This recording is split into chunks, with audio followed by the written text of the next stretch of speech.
So this we're here today to talk about going from idea to revenue, particularly for people who have software as a service businesses. Um, so I appreciate everyone joining today. My name is Mike Dole. I work for Mutually Human. We have offices in Columbus and Grand Rapids. I'm in the Columbus office, and we do custom software development for clients. So as mentioned, this webinar is about going from idea to revenue. The number of things you need to know in order to do that well is obviously way too large to cover in a webinar. And so we're going to focus on three things today, and we'll have more to say about other things in future webinars. But today we're going to focus on three. The first is, what is value exchange mean, and how does that affect the way you go about operating your business? Second is how you find customers and understand what they and users are about. And third, we're going to talk about how to test assumptions that you make in your business so that you don't end up going down paths and wasting time and money. As I mentioned, there's a whole bunch of other things that you need to be able to master in order to have a startup. You need to be able to get access to capital, be able to build teams, organize them, and keep them running efficiently. You need to have some kind of technical or functional expertise to build and deliver the product or service that it is that you're going to do. You need to be able to manage cash flow. There's dozens and dozens of topic areas that you need to be able to master in order to launch a business. But we're just going to focus in on those three. Along the way, we're going to use an example company to illustrate some of the points that we're making. And this company is called Grass Kissers. It is a gig economy lawn service that's there to connect homeowners with people who can get small to medium-sized lawn jobs done for them. This is a fictional company. They operate like all gig economy companies in a two-sided market. On one side is the service seekers. Those are the homeowners who want to be able to easily order services such as grass cutting or weeding. They want to get their mulch beds edged or whatever it is that they need to do. And then on the other side of the market are the people who provide the service.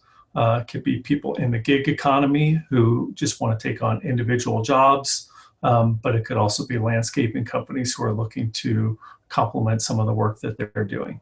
So we'll have more to say about this in the future, but this is going to be our example company along the way. So our first concept that we're going to cover today is the concept of value exchange. And this is the simplest of the three to talk about, but that doesn't make it any less important because a lot of people end up messing this up.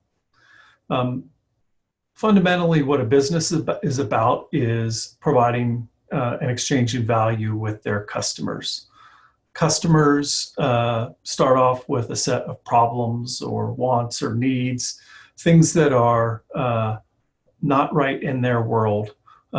And your job as a business is to provide products or services that can satisfy those problems, wants, or needs.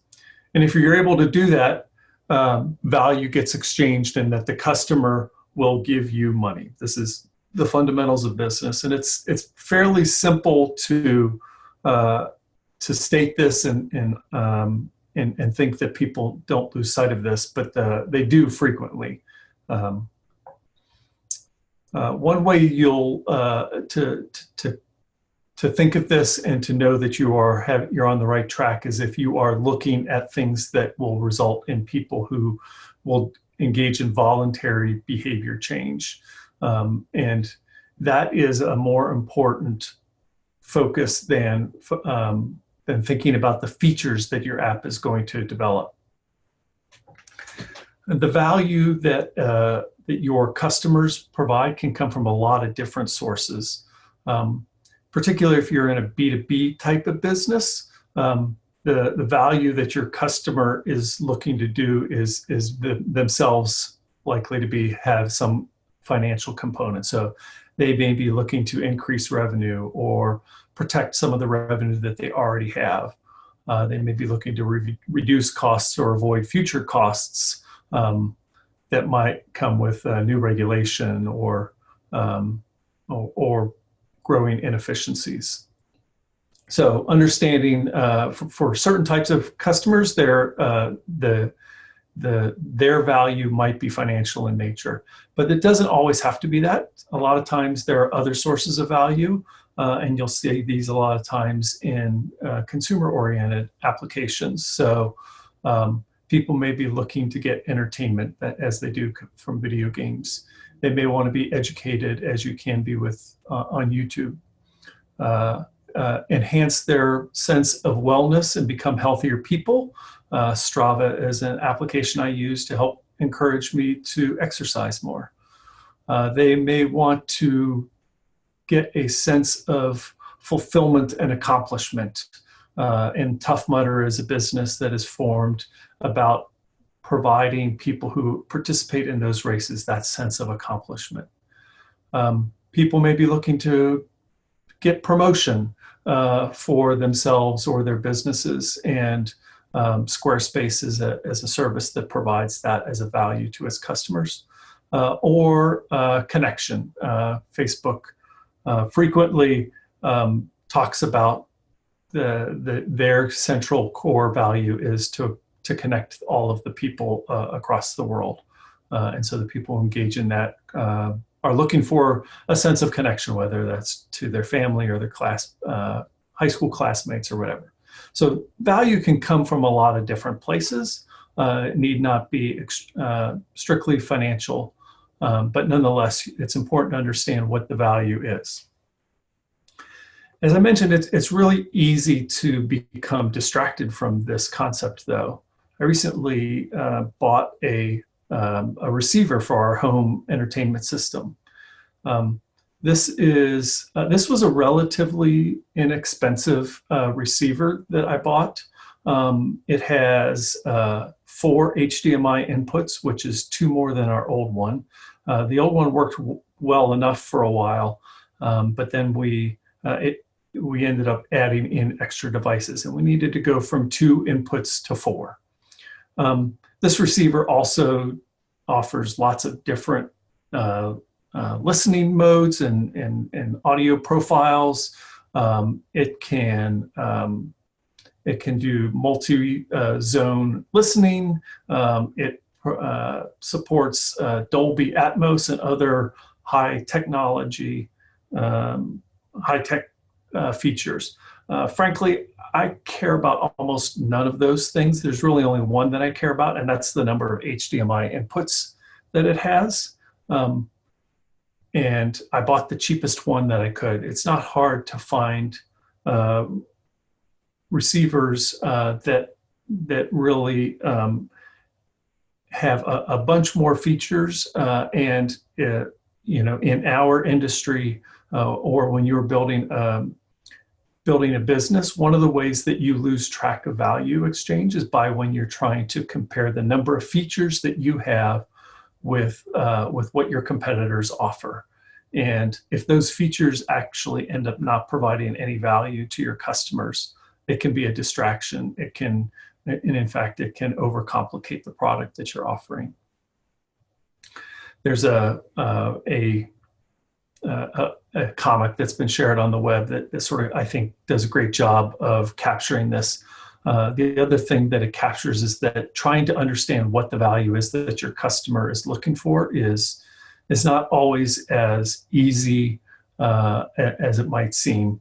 A lot of times the way the customer will try to explain what it is that they need and what they actually need can be fairly different.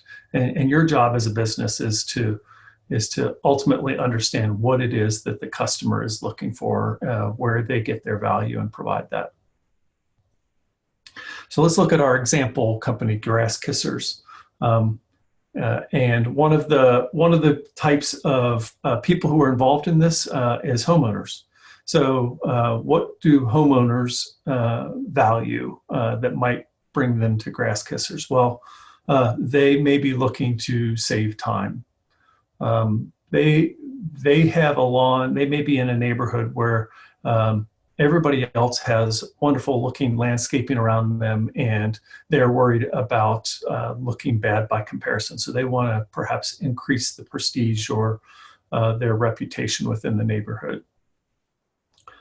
They may need flexibility in payment options, but it's unclear whether that is truly a source of value. Even if there are features that we may be tempted to provide in order to satisfy that need, it's probably not part of the value proposition that the homeowner themselves is looking to get. That's not a core feature of this. They probably do want high quality work to be done, but maybe they don't need a full-on rating system as you get with some of the gig economy sites like Uber, where you can rate your driver. They may not need that. They just may need to have some assurances that high quality work will get done. So value exchange, as I mentioned, it's the simplest of the three things we're going to talk about today. But fundamentally, what you want to do is you want to identify what your customers and the users of your application value. Make sure your product and service are laser focused on that, and resist the temptation to add features which obscure or have uncertain value. If you find yourself focusing on the outcomes or the behavioral changes that people will make when they use your software instead of the output, then you are likely on the right track. All right, our second topic is making sure that we can find customers for our idea.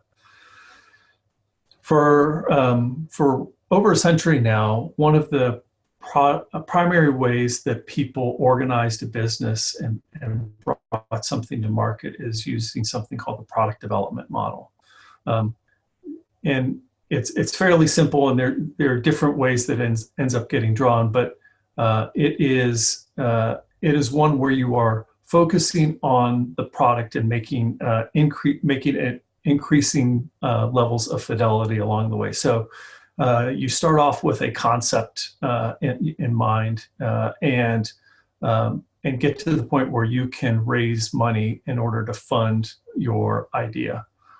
Then you engage in a product development phase where you are building out the idea until it has all of the features that you need it to have, at which point you begin some internal alpha testing and maybe external beta testing. This is typically, if you are following nothing but the product development model, this is where a company a lot of times will hire their first sales staff. Once the thing is ready to go, there's really no point in hiring sales people until there's something to sell. And so a lot of times companies following this model will wait to hire their first sales staff until they reach the point where alpha and beta testing is beginning.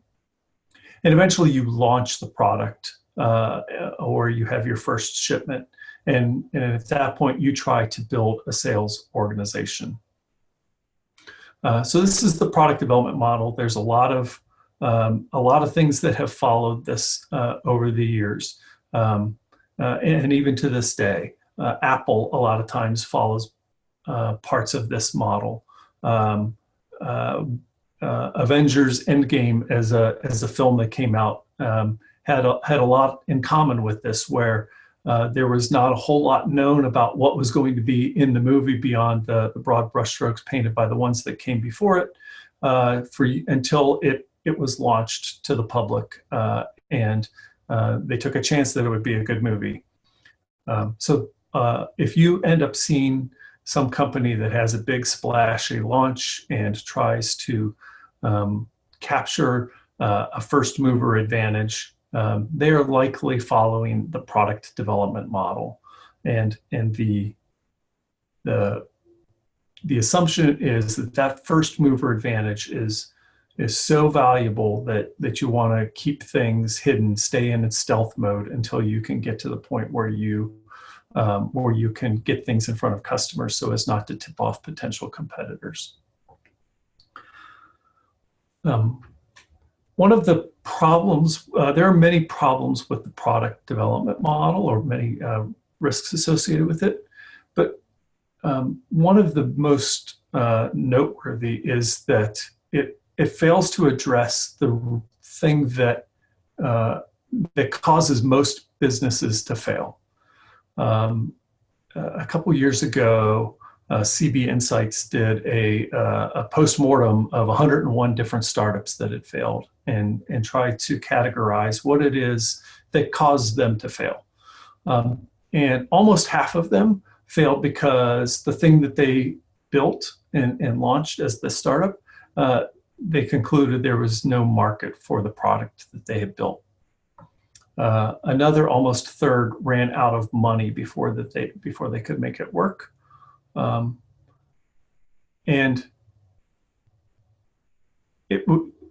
the poor product, or having the wrong product, ends up coming in at about 17%. So the product development model is one that is really focused on making sure that you launch with the right product, and that it's fleshed out and complete and attractive to your customers before you release it into the world. Unfortunately, that's not the main reason why customers, or why companies rather, frequently fail. They fail because they fail to find customers. And so because of this phenomenon, a new model has started to emerge, and that's called the customer development model. And in the customer development model, it's broken down into two larger phases, each of which has two steps themselves. The first step is called customer discovery. And in customer discovery, you are trying to turn hypotheses into facts. You are trying to figure out what assumptions you've made in your business about your customers, about how much they're willing to pay, and various other things we'll talk about here in a minute. And you're trying to see if those assumptions turn out to be true. And you can see it's shaped like a loop here. You stay in this customer discovery step until you feel like you've got you're comfortable with the base assumptions that you've made about who the customer is. You have found customers, you understand their problems, and you think that you have a product that will help solve their problems. You then move on to customer validation. And what happens in customer validation is you now ask those customers to pay for your product. You're trying to build out a scalable and repeatable sales model. In customer discovery, a lot of times, you're not asking the customer to pay their good hard-earned money for your product. And so a lot of polite words may be given to you in that phase that may mislead you. Validation is about moving on to making the customer show that they are committed to your particular product solution by paying for the product or service with their own money. A lot of times that you will come to find out that the thing you thought, the product that you were going to provide to them, and you thought they were going to pay for it, they don't pay for it, or they don't pay enough for it, or whatever. And if in this case you move back to the customer discovery phase. In the product development model, a lot of times moving backwards is viewed as a sign of failure. In customer development, moving backwards is not a sign of failure. You'll hear it called a pivot. This happens all the time. We make assumptions. A lot of them are going to end up being wrong. It's part of the process to iterate within a stage and to move backwards. Only after you get to the point where you've got you know your customers, you know the product and services that they are willing to buy from you to solve their problems, and you have proven that they are willing to do that by actually selling to them. At that point, you have what's called product market fit, and you can move into the execution phases where you try to generate more customers through advertising or whatever sales channels you have, and build out your company to scale to the point where you can handle all of the customers that you can acquire. So that's the customer development model. And this is not meant to be an alternative to the product development model. It is best viewed of it as a complement to it. Successful businesses do both of these things. Part of the customer discovery and customer validation phases is about building that product. And along the way, you are using the product development model.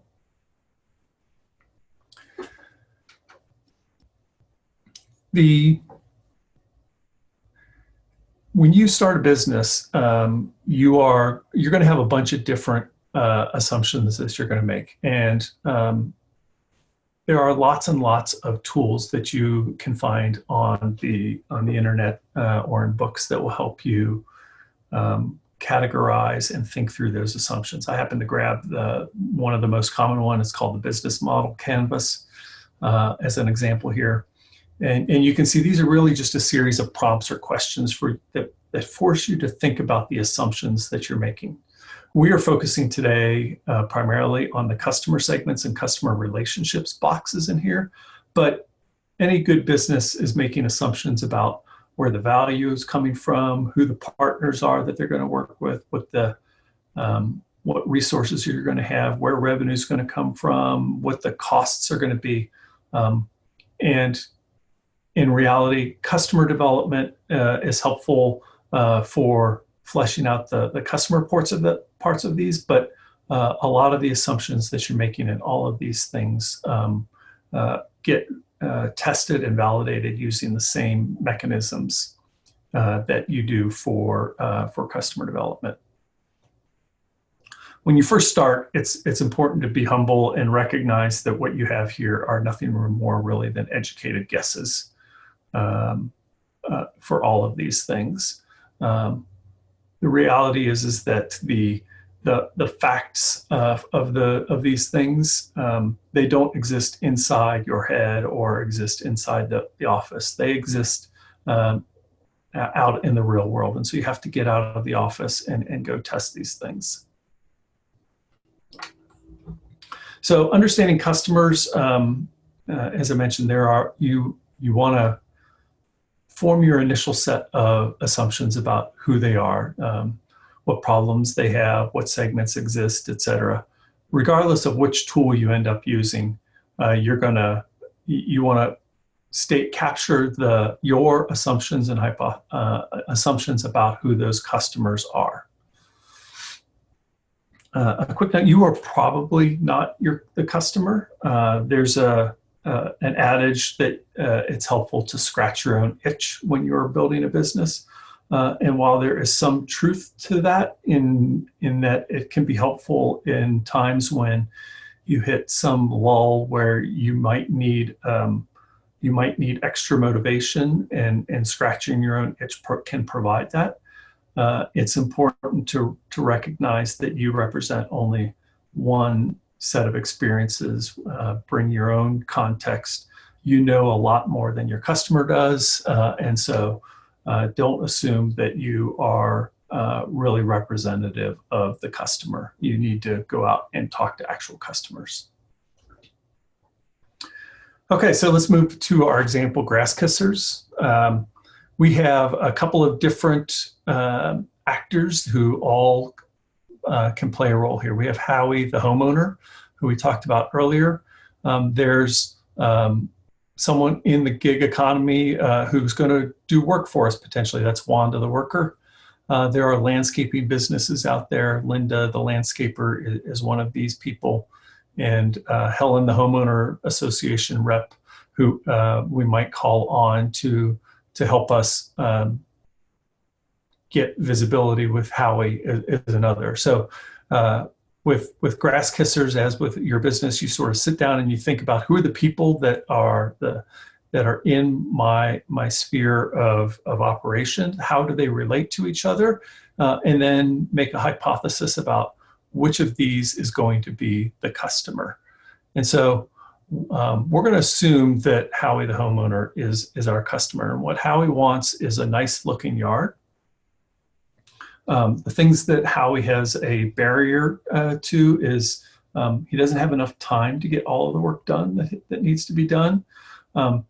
He may not have the right set of equipment. He may not have proper edging tools or a chainsaw or whatever it is that's needed in order to get the work done, and doesn't want to go and buy that equipment. Howie's feels reluctant perhaps to go to a full service landscaping company because the job that needs to be done is probably not big enough for that, but it's big enough to cause Howie some irritation and not enough time.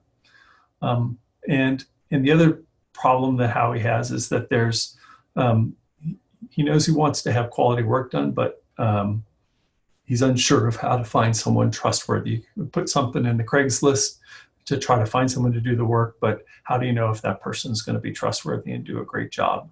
And so Howie has a bunch of problems that we could potentially solve for him.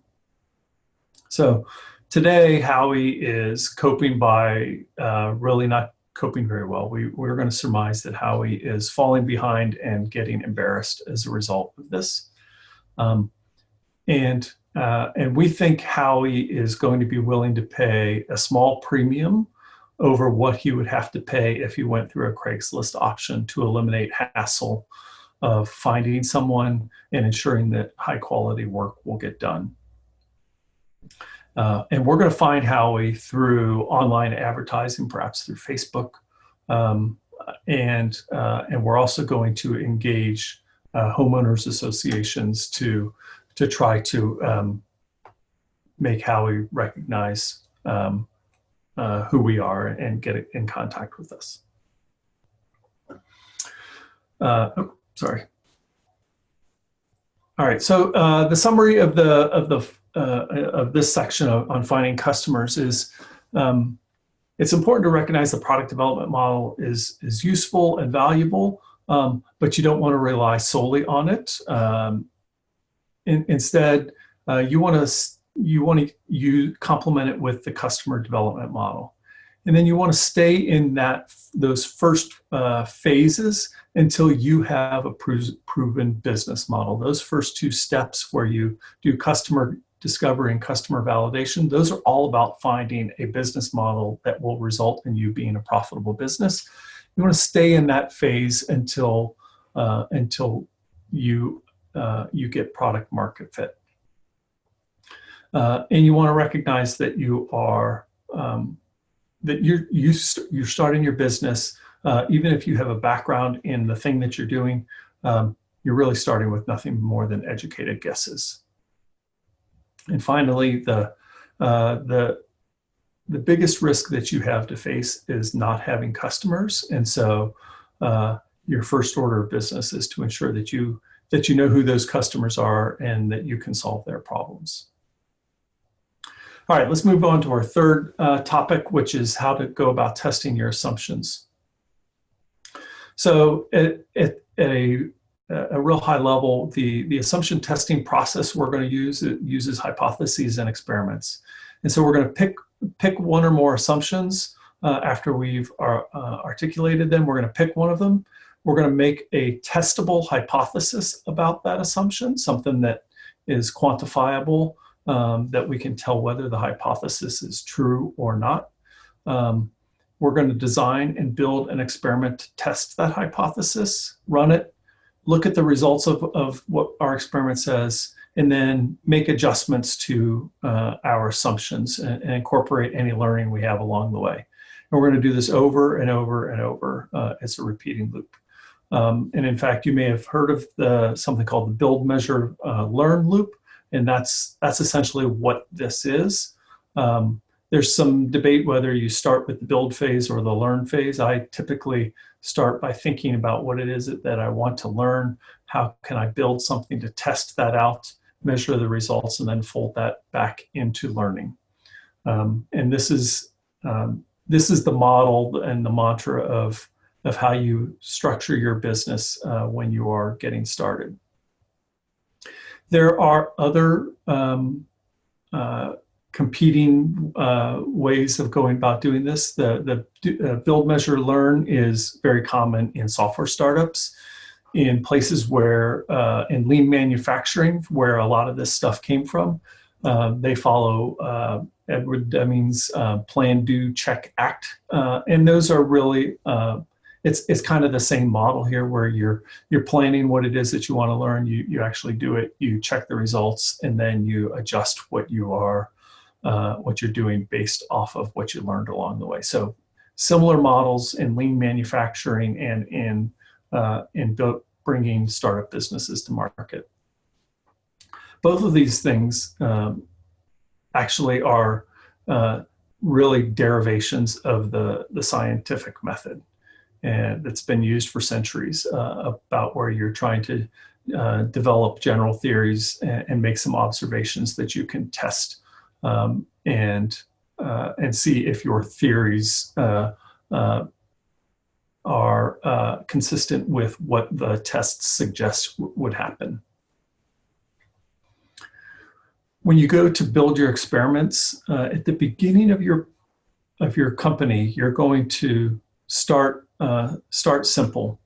A lot of times you can start by just having an interview with somebody, and over time, what you're trying to do is get more and more sophisticated in what it is that your experiments are doing. At each step along the way, you are building what is termed an MVP, or minimum viable product. The minimum viable product is the smallest thing that you can build that enables you to answer the questions that you need to have answered. It is not a minimally desired product. It is not necessarily the thing you can launch with. An MVP is a step along the way that helps you to learn what it is that you need to learn. And so an interview with a customer or potential customers as the first thing is an example of an MVP. After you've talked to some of those customers, you may want to move on to building some paper prototypes and getting reaction from your potential customers. From there, you may want to use third-party software, whether it's Trello or Squarespace or Podio or lots of other examples that are out there that help you to build a convincing looking business that is run manually behind the scenes to further test your assumptions. And eventually you get to the point where you need something more sophisticated, and you're building custom software. And you do that once you start to understand the assumptions that you've made are looking firmer and firmer, and the value you get from automating some of the processes that you had previously been doing manually starts to pay off. So over time, you get more and more sophisticated, higher and higher fidelity.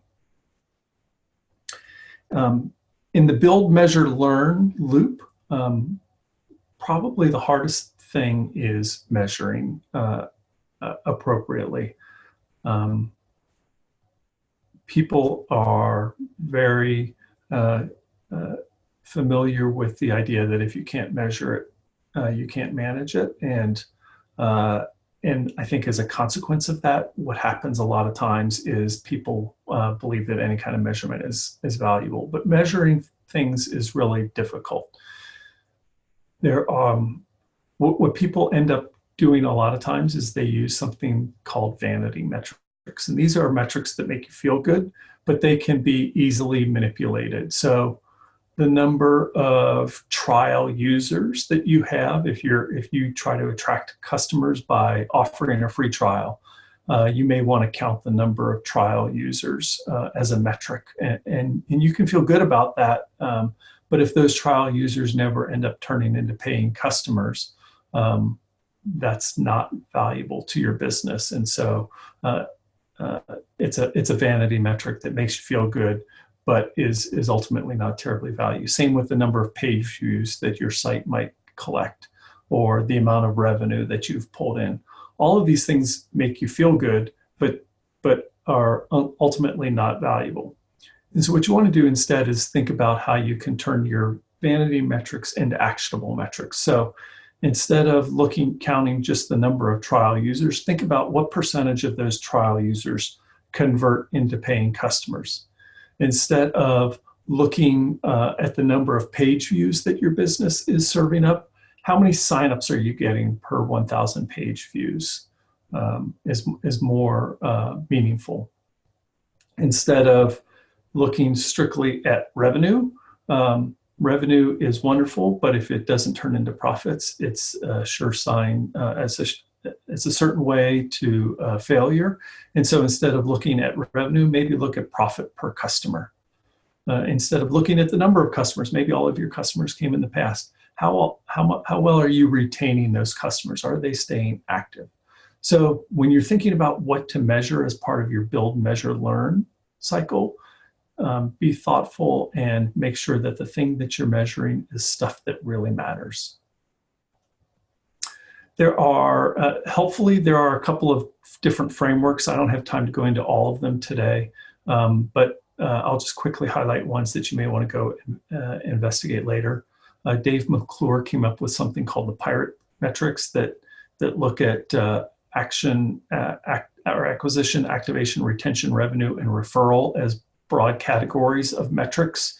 Pirate metrics because it's ARRRR, and a lot of people use those to try to draw inspiration from their metrics.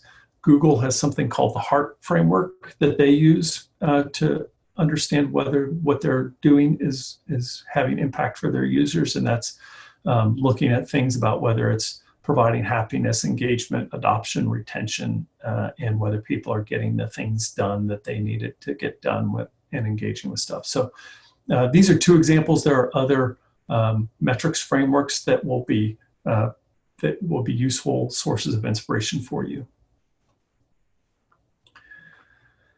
So, and before we go into the build, measure, learn, we have to have an assumption that we're going to test. And a natural question is, what assumptions should we pick first? And one exercise that we do to help get at that is something called assumption mapping. And for each assumption that you come up with, you look and you ask yourself two questions. How certain or uncertain am I in this assumption? Is this a wild guess that may or may not be right? Or is this something that I have really good, solid evidence that I know it to be true? Also, we ask ourselves, what's the impact, or what's the consequence if this assumption turns out to be wrong? Is it something that it's not a big deal? We can make a slight adjustment and be totally fine? Or is it something that it's going to sink the business if this assumption is wrong? And the danger zone are the ones where it's really bad if your assumption is wrong, combined with ones where you're really not sure if it's true or not. And so the first set of assumptions are those that tend to be in the upper right of this. You want to test those first, because those are very dangerous assumptions to be making. They're very likely to be wrong, and they're very likely to be to have bad consequences, and you're going to have to adjust to those. So do an assumption mapping exercise for yourself, and we'll show you that here in an example in just a minute. Another point to keep in mind is that you'll hear people talk about that you need to validate your assumptions, and I myself have said that. The reality is that don't confuse validation with proof. We are not, by and large, here dealing with mathematically rigorous things that can be proven beyond the shadow of a doubt. We can gather evidence for whether our assumptions are true or not. We cannot get proof that they are right. And even if we could, the world is changing around us. You're changing, your customers are changing, technology is changing, business landscape changes, political changes affect you. Lots of things in your environment change, and things that looked to have been true today may be untrue 3 years from now, and things that were untrue today may be true 3 years from now. So validation is really best thought of as gathering evidence that makes you feel more confident in what you're doing, but it should not be confused for proof.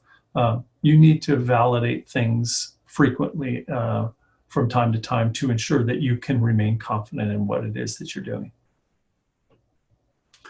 All right, let's look at our example here for grass kissers. We're going to, there's lots and lots of assumptions that we can make. I've picked out 5 for a few of our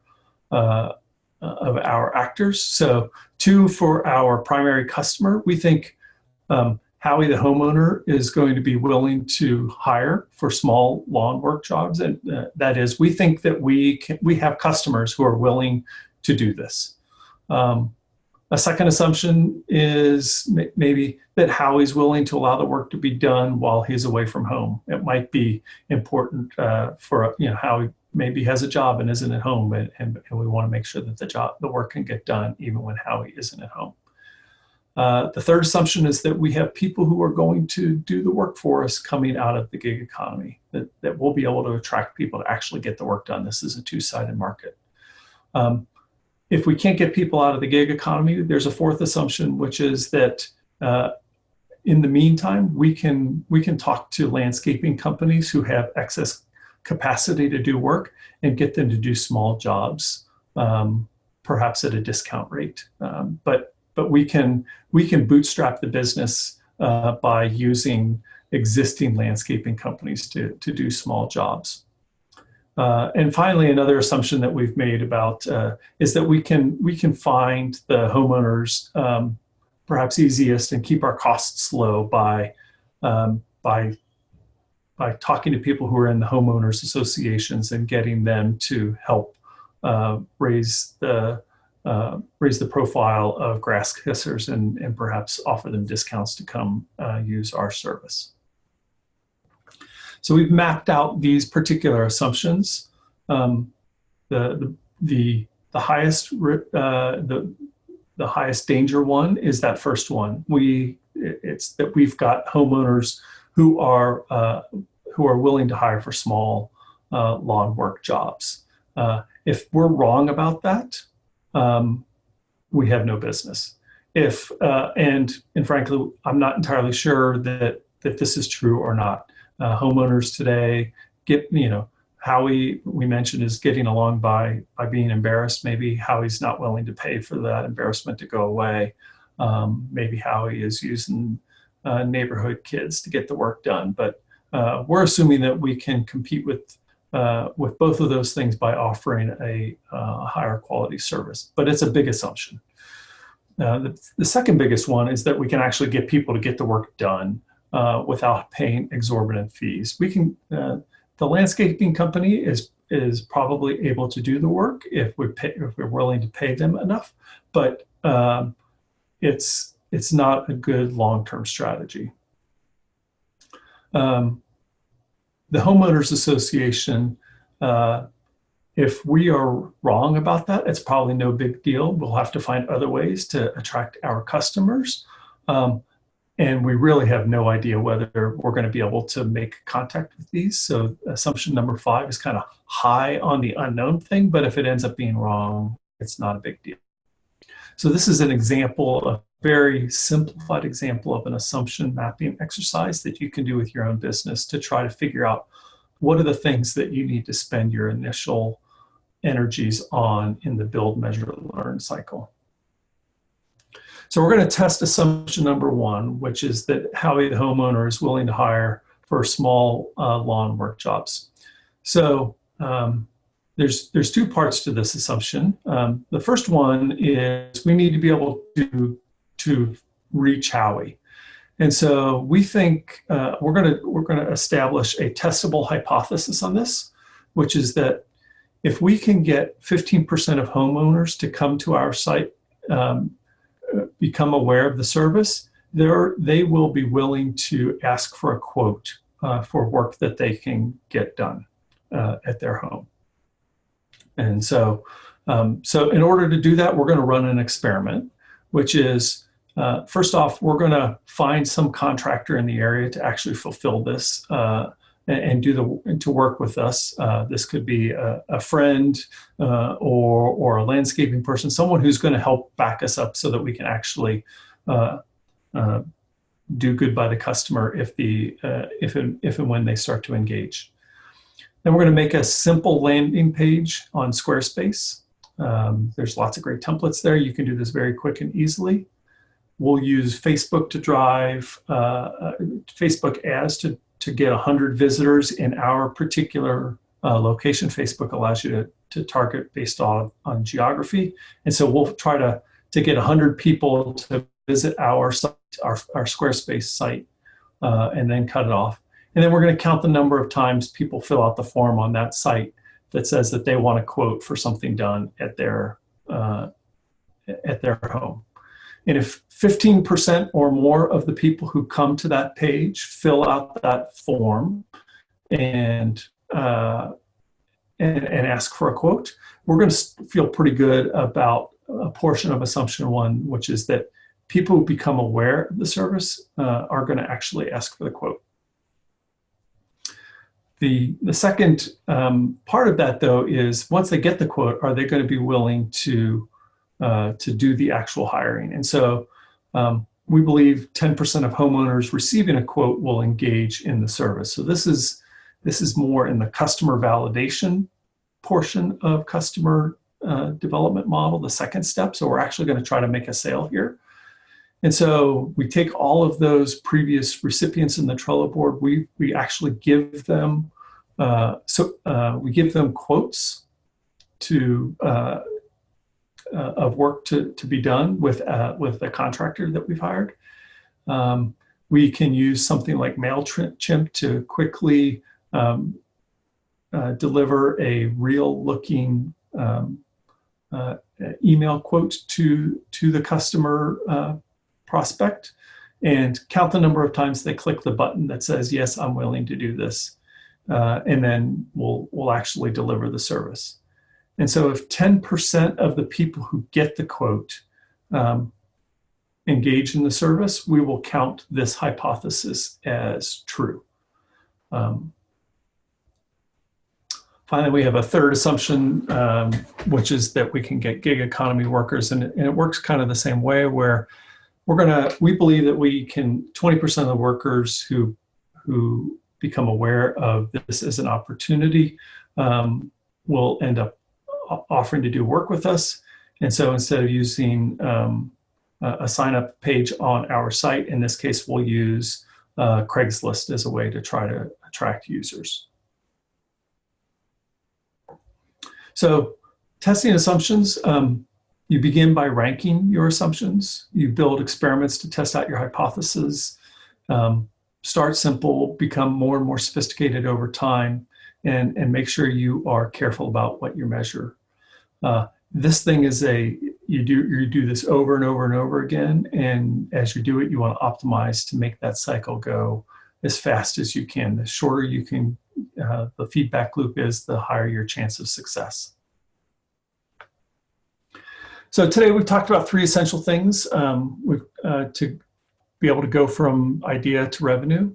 One is to provide value to your customers by focusing on the outcomes instead of the output. Second is to find customers by using customer development alongside product development, and to stick within those first parts of the customer development until you have a proven business model.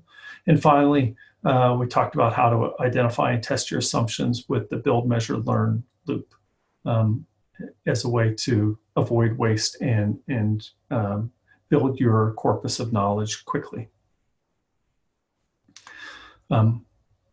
As I mentioned at the start, I work for a company named Mutual Human.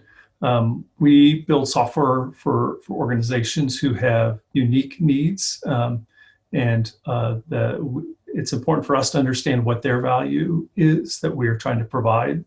Similar to how I talked about before, a lot of times they're looking to bring a new product or service to life in a digital platform. Maybe they are looking to save money internally by having some complex manual thing done that they they've done manually up to now. They want to automate those things, or maybe they want to explore new opportunities. We help them build custom software for that. We offer a seasoned and reliable team as part of to each of our clients, and in disciplines of product management, UX design, and development and engineering. We practice human-centered engineering, human-centered design rather, where we are focused in on the customers in the exact same way I talked about earlier. It's important for us to understand what it is that the customer is, what their problems are, and we approach our design practice in the exact same way. And we make sure that we're focused in on our clients' organizational needs. We have as much fun solving business problems as we do technical problems. So we would love to help you out if you have software needs, the custom software needs. If you are especially kind of either have something internally you need to get done, or you are in the middle of building a startup yourself and you're ready for that point where custom software is the right part of the build, measure, learn loop to do, Mutual Human can be a great partner for you. And if you go out to our website, there's a place where you can sign up for a free consultation. It costs you nothing for us to sit down and chat with you for a couple hours and go through a lot of the same exercises that we described here. And or you can reach us via email. All right. That's the end of what I have prepared. I'm going to open the door for questions now. If there are any questions, go ahead and throw them into the Q&A portion of the Zoom webinar thing.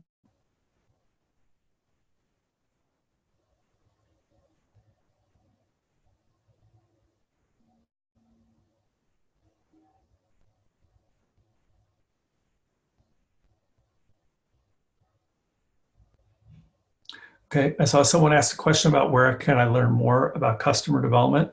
There are a couple of great resources that I would recommend to you. One, the person who developed this fundamentally is a guy named Steve Blank. He wrote 2 books that have been really influential on this. One is called 4 Steps to the Epiphany. He's also written something called the Startup Owner's Manual. Another great resource is the Lean Startup by Eric Ries that covers a lot of customer development practices in depth in there as well.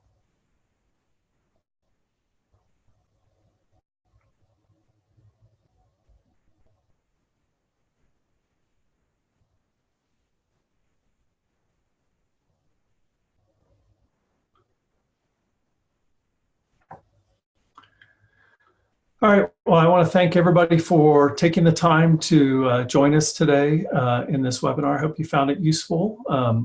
Again, I am Mike at mutuallyhuman.com. Be happy to answer any questions you might have offline through that. You can also get to us at hello@mutuallyhuman.com and look for future webinars coming out.